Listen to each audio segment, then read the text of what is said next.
Hi subscribers, and welcome back to the channel. Due to popular demand and a request, today I'm going to be doing a video on defined benefit pension transfer advice. My name's Dominic James Murray, CEO and founder here at Cameron James, and I've been transferring UK pensions for over 10 years now, so I hope you can take some value from my experience in the industry. Okay, so defined benefit pension transfer advice. I'm going to be running you through an example of a advice process both in the UK and outside of the UK, what the steps are required, what paperwork is required, how long it might take, and what you can expect from us. Okay, so first of all, in the United Kingdom, the process would look like this. You would get yourself booked in via initial column below for your initial DB consultation. During this initial consultation, we will share with you things such as our client agreement, and we will also start taking you through our fact-finding process. It's very important to note that during this initial appointment, we're not providing any advice.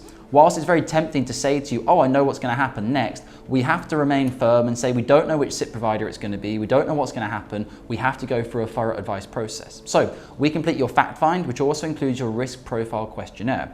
The fact find is really important. It helps us as a tool start gauging how suitable a DB pension transfer is for you, or possibly how unsuitable a DB pension transfer might be for you.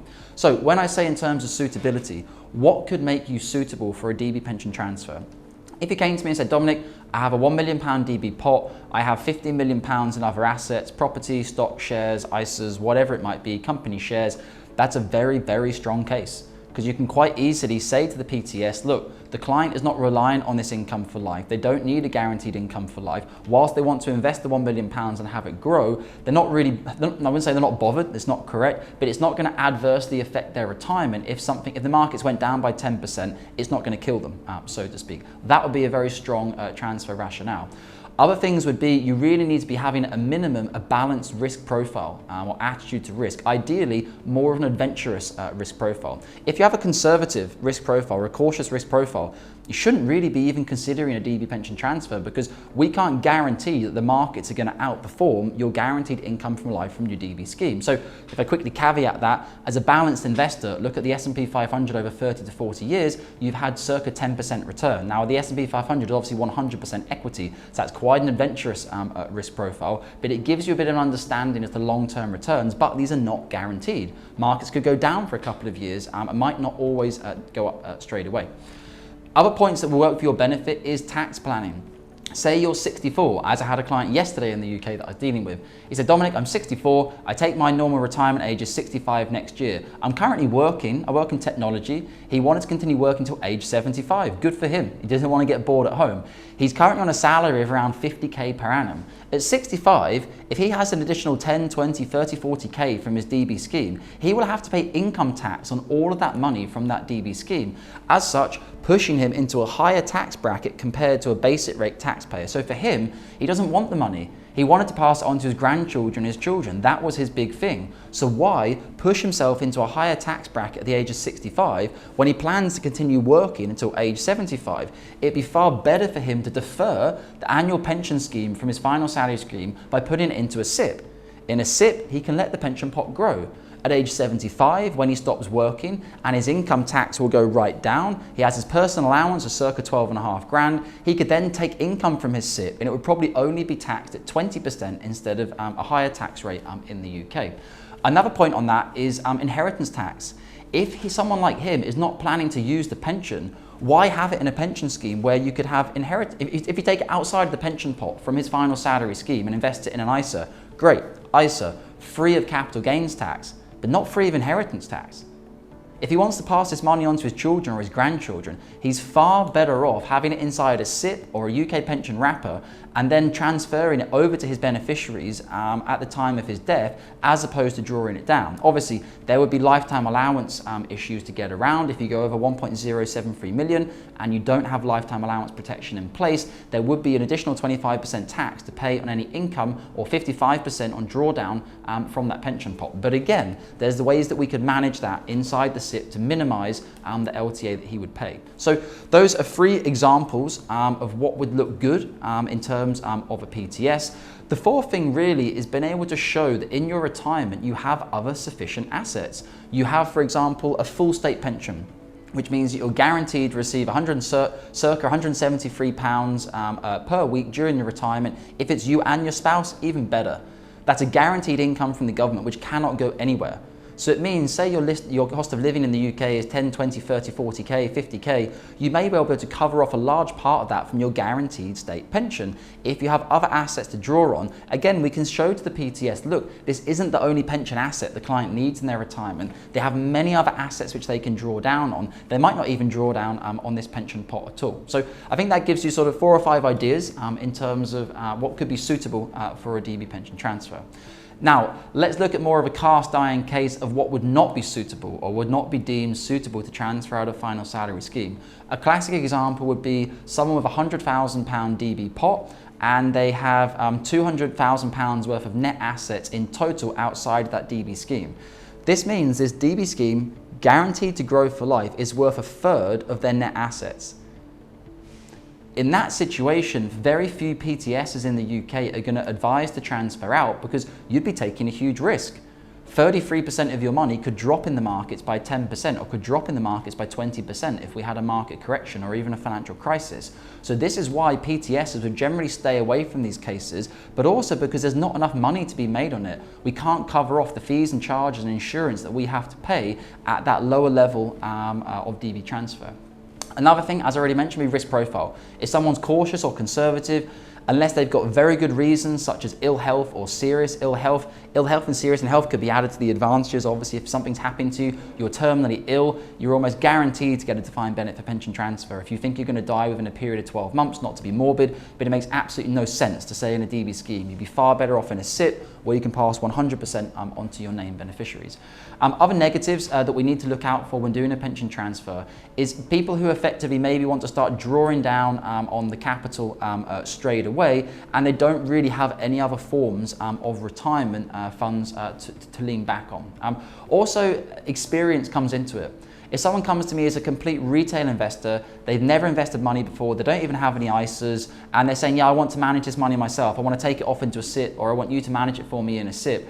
It's difficult because that client doesn't have much experience. Compared to the other side of the equation, if you have a banker come through and says, Dominic, I want to transfer my DB pension, even if they had a balanced attitude to risk, the fact that they have institutional background and experience in investing would help the PTS understand that the risk of this client doing something wrong with their pension is smaller because obviously perhaps they know a little bit more about financial markets, they wouldn't sell down during crises, they would probably end up with a bit more money in their pension pot. So guys, that's a couple of areas, the goods and the bad in terms of what PTSs look out for. What I'm going to talk about now is some of the things that PTSs don't really care about.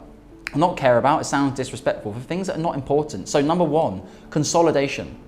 I want to consolidate all my pension pots down into one SIP which is easiest to manage. I completely get you. Why wouldn't you? Why would you want to talk to 9 different firms instead of having one SIP, or 4 different firms are probably a better example. But from an FCA standpoint, they're not interested in that.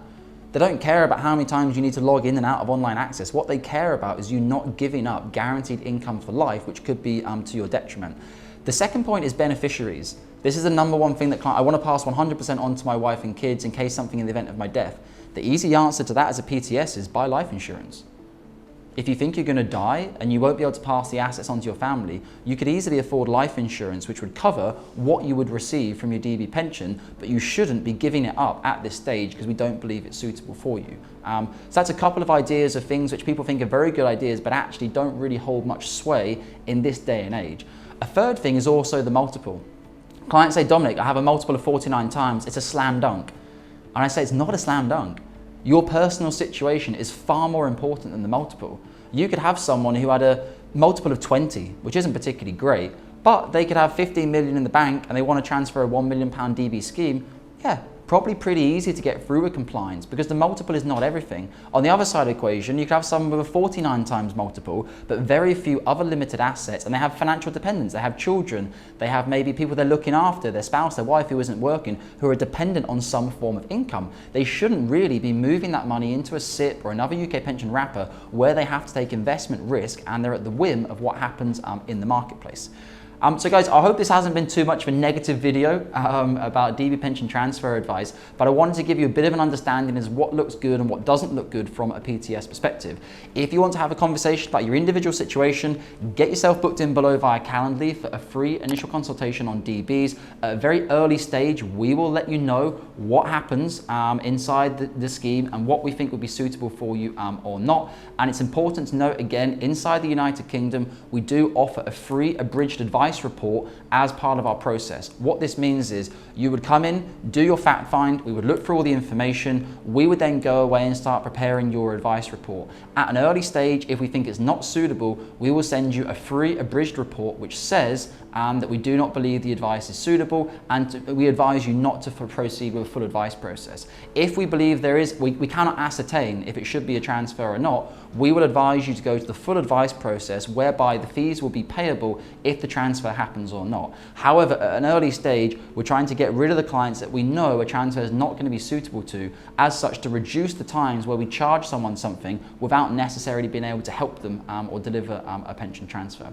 In terms of the international market, as I mentioned at the beginning, in the international market, currently we don't offer an abridged advice process, but in the international market, we are able to proceed with insistent clients. In the UK, we cannot do insistent clients, which is why we have an abridged advice process. In the international market, we can do insistent clients. So what that means is, if a client comes through to us and they're really deadly certain they want to transfer their pension, they're very experienced, they have other significant assets, etc., we can go through the report process. If the report process is to retain their existing scheme, they can follow an insistent client basis. There's a couple more reports from ourselves, which is included in the cost of the advice, for them to proceed with the report effectively against the best advice of the financial advisor. Now, this is a little bit tricky, and not many SIP providers would accept insistent clients because effectively they're taking a transfer from someone who's been advised not to transfer the final salary scheme. But this is where it gets really interesting, because you only have to have a financial advice declaration in order to transfer your pension.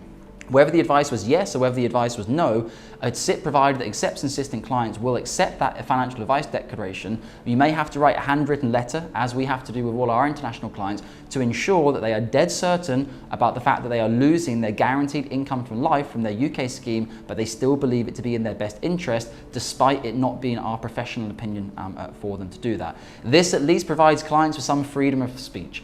Otherwise, you're pretty much being told, I get to sit here and tell you what to do with your pension pot. You may value my opinion and you say, Dominic, I would like to take your advice. I'm not going to transfer my schemes because you say it's not in my best interest. If I say, yes, I don't think it's in your best interest, and you're an international client outside of the UK, you can say to me, Dominic, I would like to proceed anyway. Please tell me the insistent client route. Guys, I hope that's been valuable. As always, like, comment and share below to let us know how we're getting on with the channel. We're trying to get to 1,000 subscribers now, so we hope you can be part of that journey. And obviously, hit the big red subscribe button to learn more and see more videos. And as always, book yourself in for a free professional consultation about your DB transfer. Stay safe, guys, and remember to always do your due diligence. Thank you very much. Bye-bye.